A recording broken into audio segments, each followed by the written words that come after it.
so long before it's time to go to work. Rock and roll. 27 banks in 3 years. Everybody free! Anything to catch the perfect wave. I'm not a crook. Patrick Swayze. Man, it makes me think twice about putting money in the bank these days. Keanu Reeves. So you think I joined the FBI to learn to surf? Point Break. Adios, amigo! Sur une idée originale de Rick King, qui a imaginé l'histoire en lisant un article sur la vague de braquage à Los Angeles assis sur une plage en regardant les surfeurs dans l'eau, et de W. Peter Iliff. Le scénario est acheté par plusieurs producteurs. Parmi eux, on compte James Cameron, auteur de Terminator, Aliens et Abyss. Très vite, le choix du réalisateur s'est porté sur Ridley Scott, mais celui-ci s'est finalement retiré alors qu'il avait déjà construit bon nombre de décors.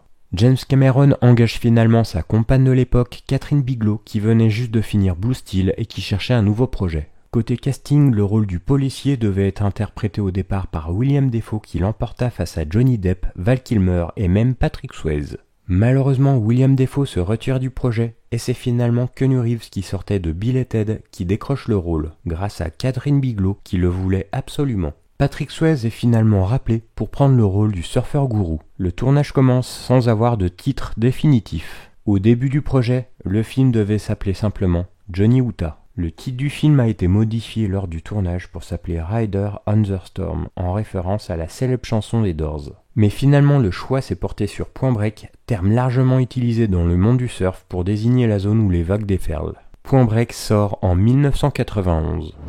C'est l'heure d'envoyer la musique. Le jeune agent du FBI Johnny Utah est affecté à la division des vols de Los Angeles, qui a du mal à identifier 4 braqueurs de banque masqués connus sous le nom d'ex-présidents. Lorsque son partenaire partage cette théorie selon laquelle les voleurs sont des surfeurs, Johnny est envoyé sous couverture de la communauté surf de Californie. Là, il se connecte rapidement avec les surfeurs Tyler et Bodie. Papas. Angelo Papas. De merde. Footballeur de merde. S'ouvrant sur de magnifiques plans de surf majestueux au ralenti, entrecoupés d'une pratique de tir à la cible hyper agressive d'Utah, cette séquence d'ouverture résume parfaitement Point Break. Un thriller d'action élégant qui tente de capturer des moments de philosophie calme avec une action explosive.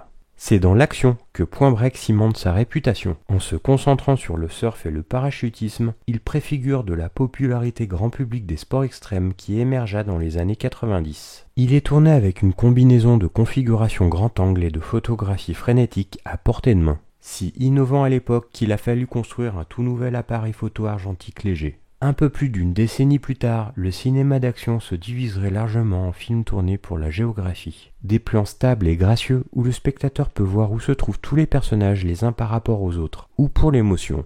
Thriller policier explosif doté d'un excellent rythme, Point Break propose pour l'époque quelque chose de plutôt novateur. Pionnier du film extrême, Catherine Bigelow a ouvert les portes d'une culture certes bien présente aux États-Unis, mais encore trop peu connue. Bien que multipliant les clichés sur les surfeurs, le film a au moins le mérite de faire découvrir un univers encore étranger. En revoyant ce film aujourd'hui, on peut d'ailleurs voir l'évolution de la progression du surf auprès du grand public. En un peu plus de 25 ans, ce sport a réussi à gagner sa place au sein de la culture populaire. Et les surfeurs ne sont désormais plus du tout en marge de la société comme pouvait être Bodie et sa bande. Car en plus d'être un film de séquences d'action vigoureuses et dynamiques, Point Break est aussi un film d'une sensualité sans vergogne. Catherine Bigelow et le directeur de la photographie Donald Peterman aiment les visages et les corps, en particulier ceux de Patrick Swayze et de Keanu Reeves. Et ils se délèguent de la lumière qui scintille sur la mer où baigne le désert d'or. Ce film d'action marque également du fait qu'il soit réalisé par une femme. Catherine Bigelow va apporter une touche de féminité à un thriller qui aurait pu être facilement bourré de testostérone et qui aurait perdu toute âme. Car avec Point Break, nous sommes dans le rêve perpétuel et dans la recherche d'un idéal, cette vague si parfaite qui ne saurait encore exister. Qui de mieux que Catherine Bigelow pour mettre en scène ce fantasme? La réalisatrice va également apporter de la sensibilité à Johnny Utah et Bodie, personnages qui d'apparence ne sont ni plus ni moins que de sportifs bronzés et plus ou moins musclés. Les techniques cinématographiques excellent avec des mouvements de caméra ultra rapides et des grands décors physiques que cela implique. Parmi les séquences particulièrement énergiques du film figure une furieuse poursuite en voiture où les moteurs grondent et les crissements de pneus se font entendre. Suivi d'une longue poursuite à pied devenue emblématique. Filmé vigoureusement avec une caméra portable, le style tremblant en gros plan a ouvert la voie de futurs classiques d'action comme la saga Jason Bourne. Bigelow et Peterman filment avec des objectifs longs dans un style anamorphique qui nous attire tout en nous donnant une impression de localisation et de profondeur, mais également des scènes de parachutisme soutenues et étonnantes, garantie de faire transpirer les paumes et de donner le vertige, qui restent des séquences de parachutisme les plus réalistes et les plus belles jamais filmées. Patrick Swayze, parachutiste accompli, a refusé d'utiliser une doublure pour ces scènes, faisant un total de 55 sauts pour ce film. L'inclusion dans le film de vrais sauts de Patrick Swayze de l'avion renforce encore plus l'effet. Le risque était réel, mais la sensation vivifiante l'était aussi. Il y a une descente de police dans une maison très bien gérée, violente et très dynamique, et filmée dans une urgence jubilatoire qui devient une mêlée sauvage et transforme une tondeuse à gazon en une arme potentiellement mortelle. La mise en scène de Catherine Bigelow élève ses grands idéaux et cette violence des règles à des niveaux saisissants. Elle aide le public à se laisser porter par les vagues. Ces photographies au ralenti de surfeurs contre le soleil, leurs corps scintillants et les visages extatiques nous donnent l'impression d'être nous-mêmes sur la planche. Sur Terre aussi, elle sait filmer ses sportifs avec respect et fascination. Dans la scène du beach football, on a le droit de profiter de tout ce plaisir visuel, comme si l'on regardait nonchalamment les passants sous nos parasols.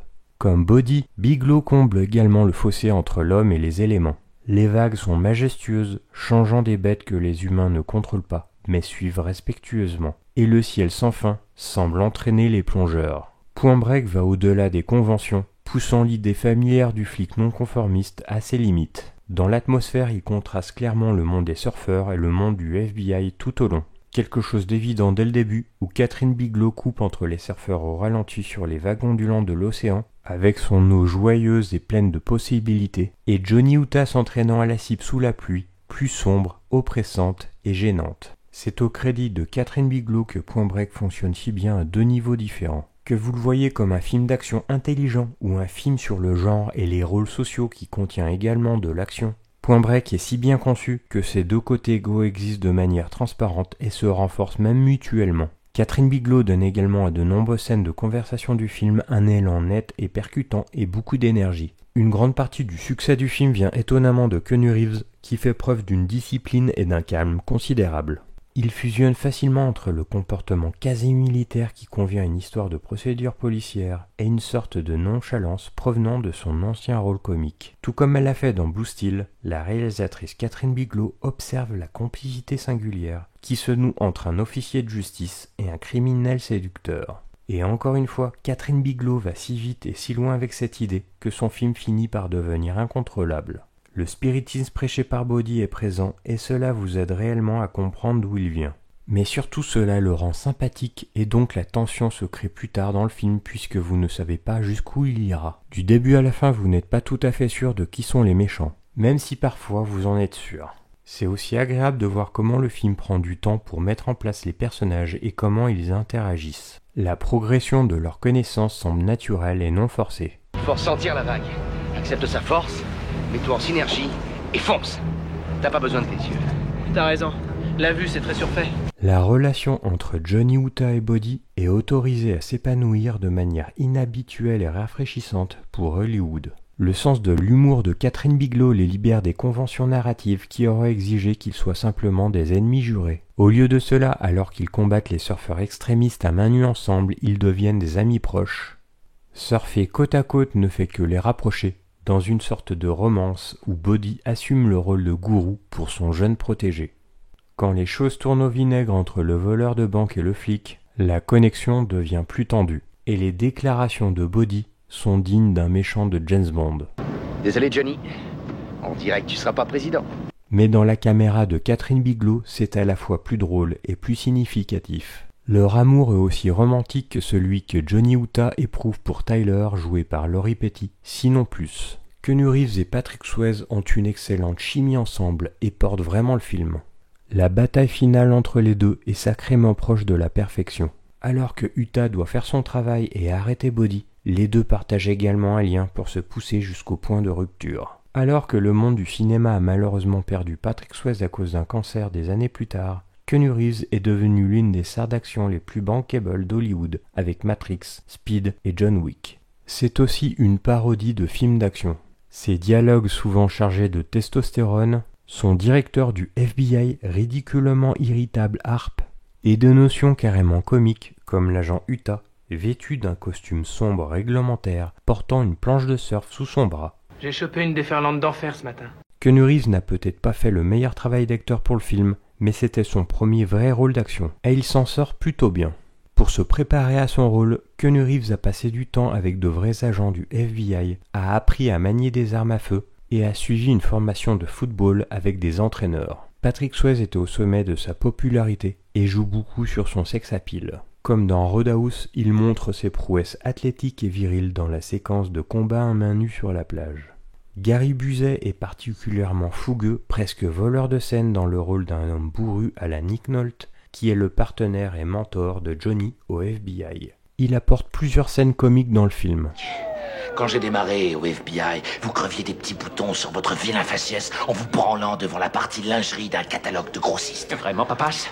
Ah oui, Harp. Nous remarquons également une apparition d'Anthony Kiedis, leader des Red Hot Chili Peppers. Point Break a été la première grande partition d'action d'Hollywood de la carrière du compositeur Mark Isham. Elle est très forte sur le plan émotionnel avec des grands accords orchestraux en plein essor capturant la mélodie et la puissance de l'océan, tandis que l'électronique qui l'accompagne donne à des séquences une qualité magique et mystique. Elle accompagne également à merveille les séquences d'action, notamment celles de course-poursuite à pied, très rythmées et sensorielles.